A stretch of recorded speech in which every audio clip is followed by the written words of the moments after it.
it sounds to me like you're saying your view of what can be done from the outside has completely changed when you got into the inside.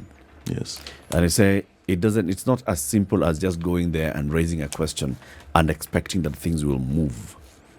You have to be very strategic. You have to know which buttons to press. Some of them buttons might end your life. Some of them are going to make you ineffective. You might be condemned to misery, to stress and depression. I think the best thing is that you understand the strategy. The good thing with me is that I built a network with the media and the like-minded partners at an early point.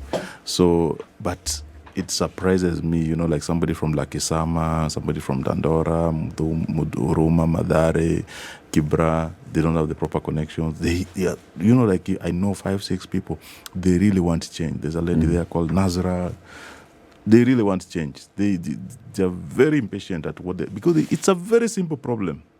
But they are gatekeepers. The gatekeepers holding it and saying that you're not going to get the kind of change you want because of the interest involved, then it's going to mess your life. So the best thing is that I think What will it take?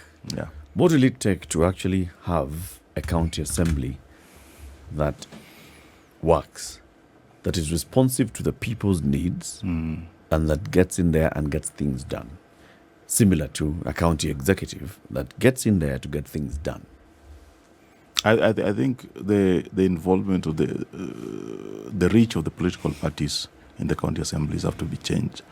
The laws are good, but the standing orders are being changed on the floor to favor the political parties. Like now, the standing order says that you don't elect a majority leader or a minority leader. It comes from the political party. So the political parties, just when they know that they have the numbers, they just make... But they have nothing. They don't have any instrument as political parties to determine what happens at the assembly. It is basically the voice of the boss of the party, the owner of the party. Yes.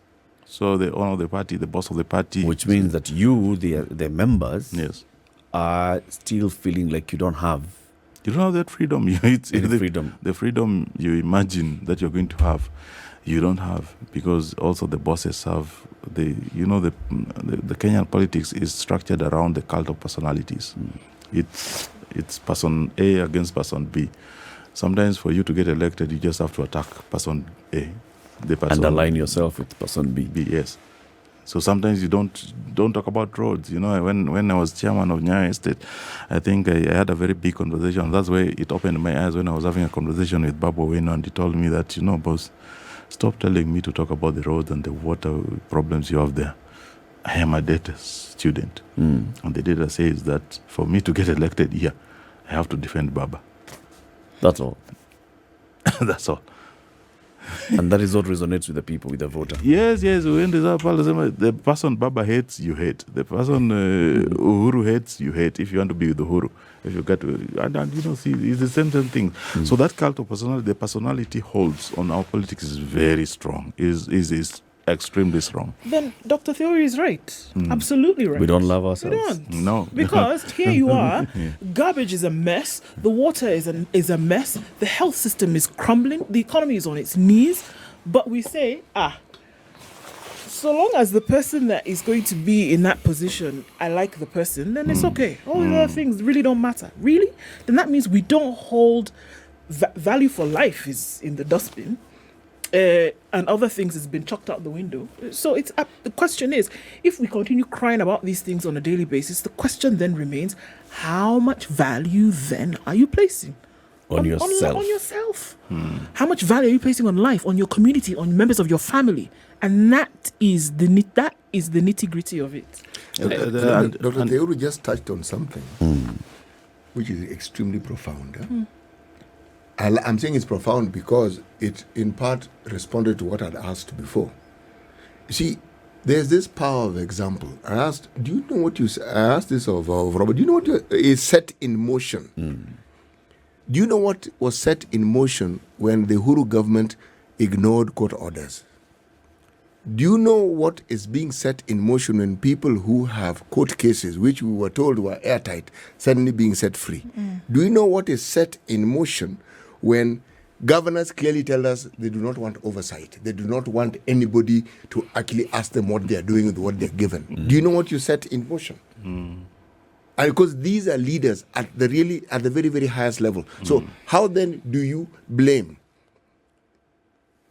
the officials whom we have elected, called the MCAs, when the example has already been set for them by the governors? What do you think they are going to do? And then what does it mean for the citizenry? So all these things we are talking about, the very people who are supposed to look after our interest are the ones who do the complete opposite with everything that they do. City, Yes, maybe the example is actually the other way around. please. It is Explain the to me voter, how. the citizen, who has set the example. If what we are saying, if you go to any part of this city and you will know this area, they will vote for so and so. In fact, it's not about the MCA or the MP who they'll vote for. It is this area they're going to vote for Raila, this area they're going to vote for Uhuru or Ruto, or they'll tell you, right? Yes. They've already set the example. So when Raila goes into office, he already knows he has his army. And they did not vote for him because of what he promised to do to them, or because he listened to their needs, or because he was actually attuned to the plight that they have and he needed to solve their problem.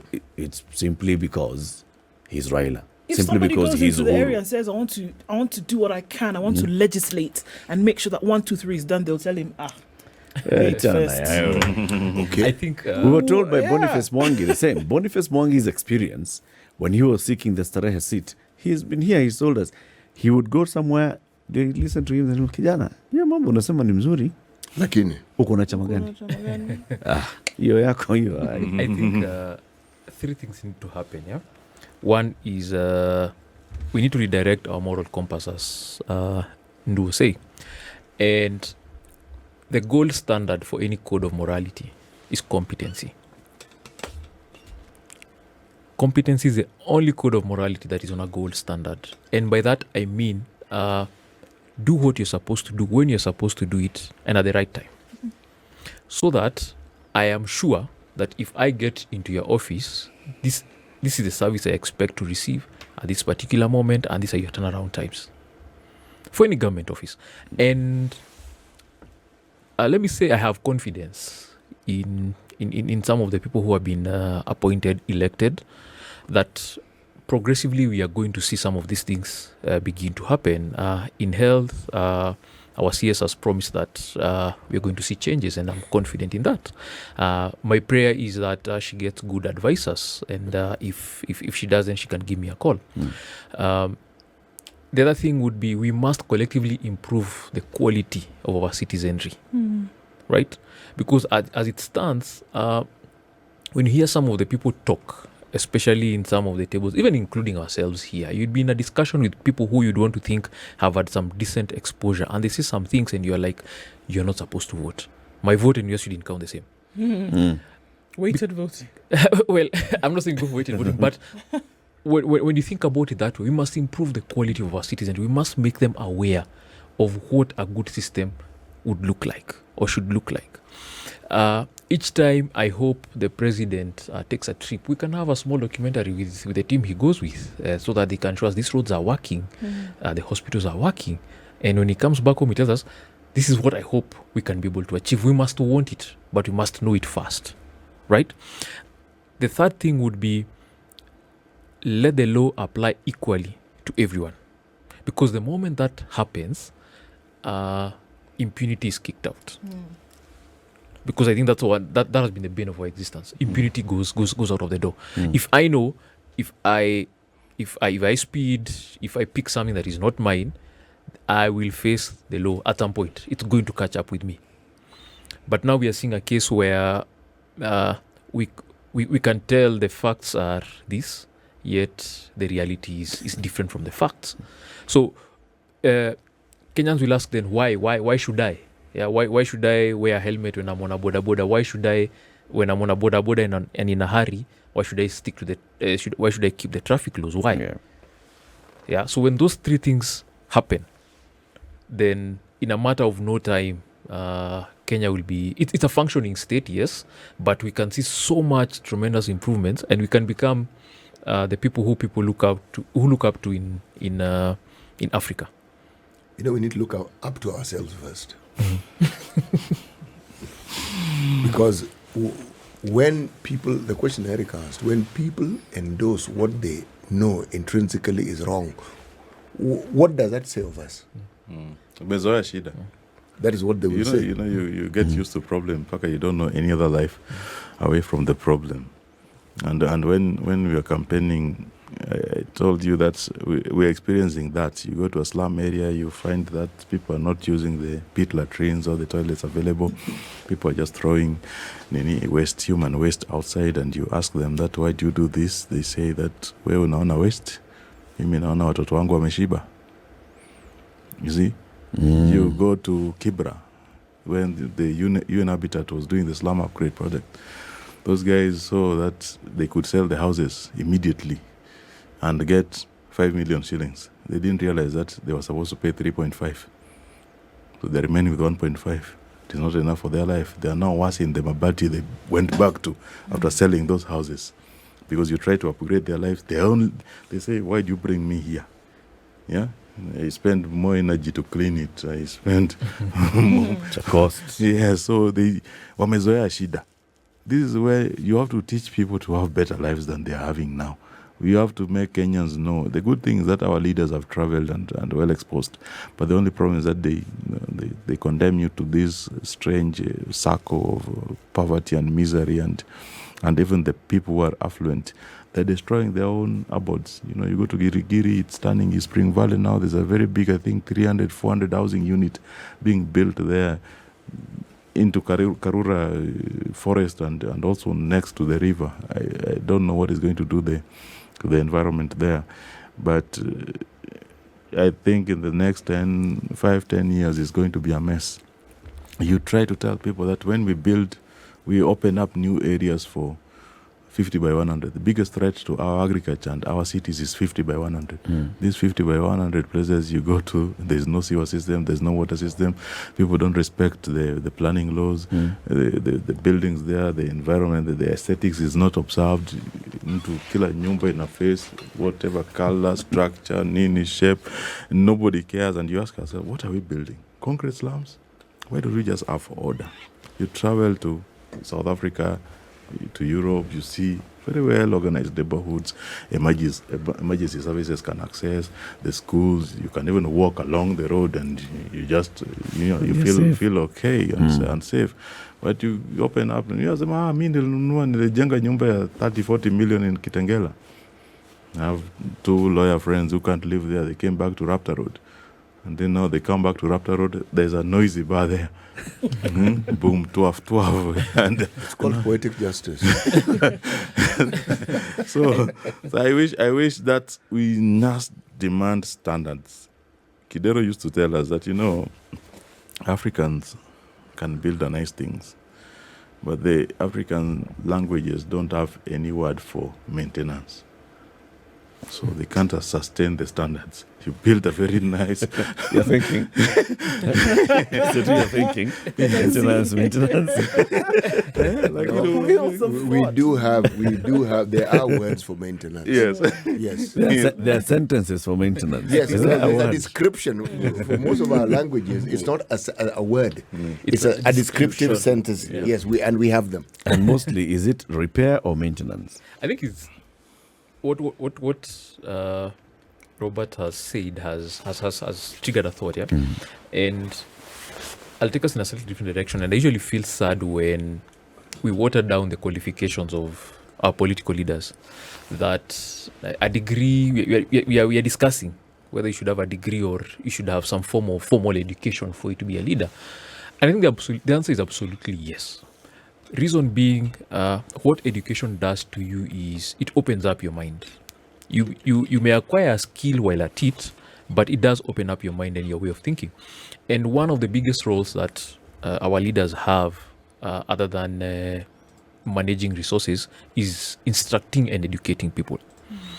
And if you don't have someone who has that exposure or has been taught how to think, because that's also what education does to you. And this is not to sound elitist. These people will break down very complex concepts to you at during the barazas. And you see, like right now, World Cup is all over. I saw one of our MPs, Sirisia, the interesting gentleman, watching World Cup with his people. We should take some of those opportunities to talk to them about what it means when you have a functioning healthcare system, what it means when you have a functioning transportation system, what it means when you plan our agricultural sector, so that where we have towns that we know these are farm towns, and we put the farmers in these towns, we give them good housing, education for their children, a good hospital, so that in the morning when they are going to their to the large tracts of land where they farm, they will farm with peace, knowing that the land policy has been the land policies are in place and they take care of them. We are talking about agriculture left, right, and center, and I think all we need as Kenyans is to ensure that every farmer has about 10,000 shillings every month in their pocket. The moment we do that, we will not have to struggle with anything else. Githunguri, for example, where they're big on milk, the general area of the village is receiving about 200 million every month, and you can see the effects of that. When you walk in town, you can see butcheries with meat. Their ladies have made their hair, they're looking nice, there are more vehicles. I mean, the economy is doing well, and that is what we must seek to do. They're dealing with milk, and only about 35% of milk is processed. Yet we are not able to control the price. Where is the rest of why is the rest of the unprocessed milk not able to do some form of price control, to stabilize the prices? So when we begin to ask ourselves those questions and we interrogate, then the three things that I mentioned will happen. The quality of our citizenry will improve, and with that, the political class will also improve. Yeah. Will improve. Me, I wish that the only thing that, sometimes I feel that the politicians need more than anything else. Just take 9 months at NYS field in Gilgil. Take every person who is aspiring to be a politician there to learn about patriotism and to learn about nation building. Because those young men are sometimes taken through rigorous training, taught about how to maintain a good road, properly, but then they are wasted in the villages. They don't have the resources to become politicians in this country. I wish everybody was subjected to that. Do you think when you guys go to these swanky resorts for induction, you have induction I understand. Kenya They are School good. of Government comes with officials. What happens? What are you taught there? No, by the way, we have the kind of personnel we have in this country teaching you about governance, in public teaching service. you, empowering. By the time an MCA finishes his term or an MP, that person is very competent in making laws. The kind of training you go to in those things. The only reason why I understand they take us to far-flung places and sometimes they are swanky is because if you put us here in Nairobi, we will not attend those classes. You see? So if you take me to Naivasha or Nyeri or Kisumu, now they even go to Nyeri, Kisumu, Homa Bay, Kakamega. I've seen committees going to sit in Kakamega. So is it a problem of patriotism or a discipline issue? It's patriotism. People are not loyal to this country enough. We are not patriotic. You're loyal to self. We are loyal to self. Me for myself, God for us all. Gentlemen, thank you very much for joining us today. Asanteni sana.